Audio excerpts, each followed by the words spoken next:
Voilà, ça teste du nouveau matériel, on espère que ça va le faire, donc vous inquiétez pas, c'est pas esthétique mais normalement c'est efficace. Bon, j'aime bien quand il y a de l'actualité, surtout que là ces temps-ci, l'actualité un petit peu bouillante, donc je fais en sorte de bien me bouger, quitte à déplacer des vidéos pour avoir des vidéos d'actualité qui sortent à peu près dans les temps. Bon, ça serait bien que ça arrête de décaler mon planning, là j'ai déjà des vidéos jusqu'à avril. Bonjour à tous, c'est Deru et bienvenue pour une nouvelle vidéo. Viamedis et Almeris, ces noms ne vous disent sûrement rien, et pourtant vous avez une chance sur deux d'être concerné par l'une de ces deux entreprises. Viamedis est une entreprise sous-traitante de Malakoff Humanis, un groupe de protection sociale dont le but est de gérer le tiers payant, c'est-à-dire d'avancer les frais médicaux remboursés par l'assurance maladie dans certaines situations. Almeris, quant à elle, est une entreprise dédiée aux solutions de gestion de l'assurance santé et prévoyance, de cotisation et de traitement des prestations, qui fait également des solutions de tiers payants et de gestion hors tiers payant.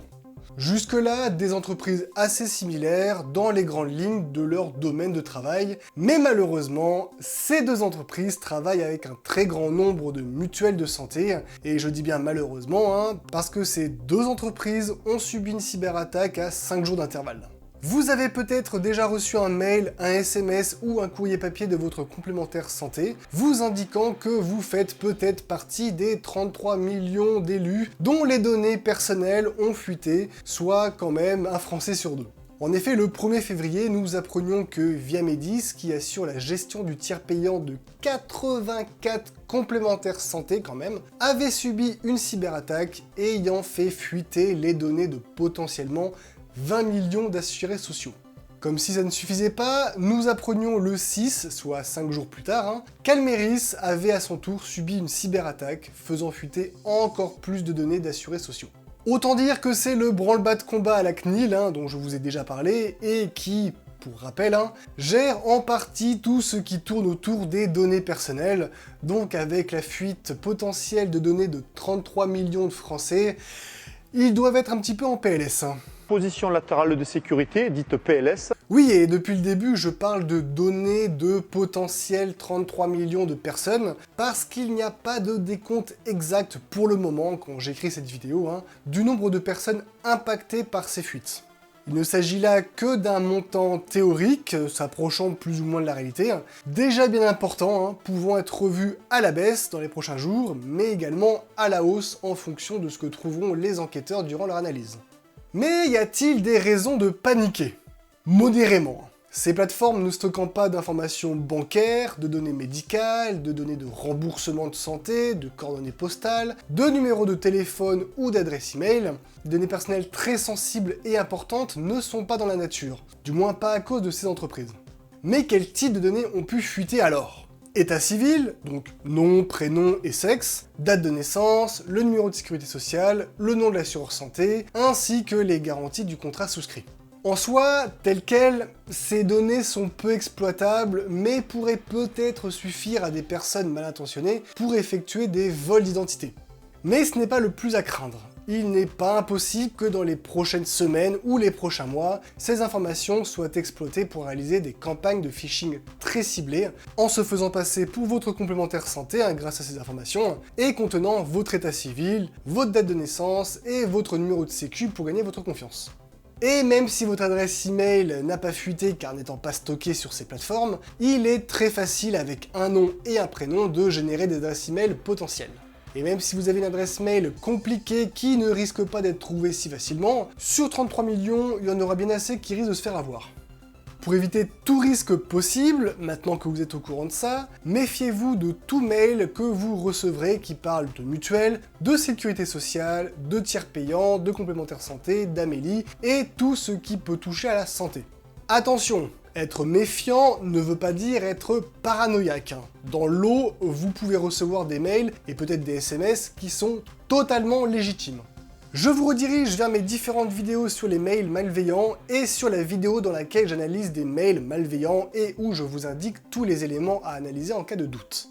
Mais pour gagner du temps, je vais vous rappeler ces éléments. Déjà, si l'objet du mail ou son contenu parle de paiement à effectuer ou de remboursement à percevoir, méfiez-vous, et méfiez-vous encore plus si on vous demande d'effectuer une action dans un délai très court, 24, 48 ou 112 heures. Ensuite, vérifiez l'adresse mail d'expédition. Très souvent, les adresses légitimes sont plutôt simples. Contact, no reply ou ne pas répondre, @lenomdel'entreprise.com ou .fr. Si l'adresse d'expédition commence à partir un petit peu dans tous les sens, avec des tirets, des fautes d'orthographe ou des choses comme ça, c'est pas bon signe. Vous pouvez également faire un copier-coller de l'adresse mail dans Google pour voir ce qu'il en est.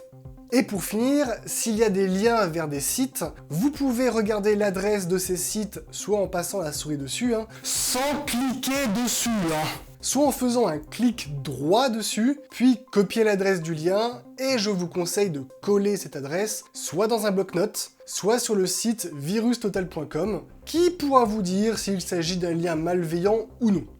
Petite information qui me semble importante et que j'ai oublié de dire dans cette vidéo, à mon sens, le mieux est de passer directement par le site officiel via Google, et si on vous demande quelque chose, vous aurez sûrement une notification ou un mail directement sur votre compte particulier.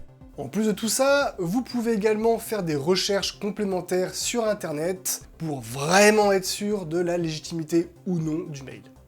Normalement, avec tous ces éléments, vous devriez vous en sortir et ne pas vous faire avoir par des mails de phishing, mais si un doute subsiste, n'hésitez surtout pas à demander de l'aide à votre entourage ou à des professionnels. Mieux vaut avouer ses limites que se faire avoir et regretter. J'espère que cette vidéo vous aura plu, j'espère avoir réussi à condenser les informations essentielles sur ces cyberattaques et comment s'en protéger, sachant que lorsque j'écris cette vidéo, c'est tout frais, la communication de la seconde attaque date d'hier, donc j'essaye de me dépêcher pour vous publier ça sans rien rater. Si ça vous a plu, n'hésitez pas à vous abonner, si ce n'est pas déjà fait, à cliquer sur le pouce en l'air pour m'encourager, à laisser un commentaire si vous avez une question ou une remarque, et à me suivre sur les réseaux sociaux. Sur ce, je vous souhaite une bonne nuit, bonne soirée, bonne journée, et n'oubliez pas, la sécurité est l'affaire de tous. Ciao! Nos prières ont été exaucées. Insérer blague sur Apple ici. Blague sur Apple ici. Bon, c'est bon, ça, on a compris.